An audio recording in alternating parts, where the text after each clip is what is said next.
அன்பின் வெளிப்பாடாக கிருஷ்ணர் கூறிய 5 உபதேசம் என்னன்னு உங்களுக்கு தெரியுமா? ஒருமுறை கிருஷ்ணர் அன்பின் வெளிப்பாடாக மக்களிடையே வாழ்க்கைக்கு தேவையான உபதேசங்களை கூறுவார். அந்த உபதேசம், முதல் உபதேசம், உண்மையான இதயத்தை காயப்படுத்தியவர் எவராயினும் அவர் பொய்யான இதயத்திடம் தன் அழிவை சந்திப்பார்.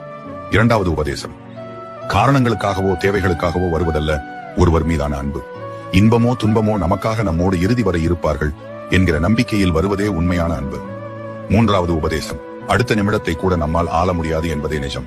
இதில் தேவையற்ற திமிர், வெறுப்பு போன்ற குப்பைகளை சுமக்க வேண்டாம். அனைவரிடமும் அன்பாக இருங்கள்.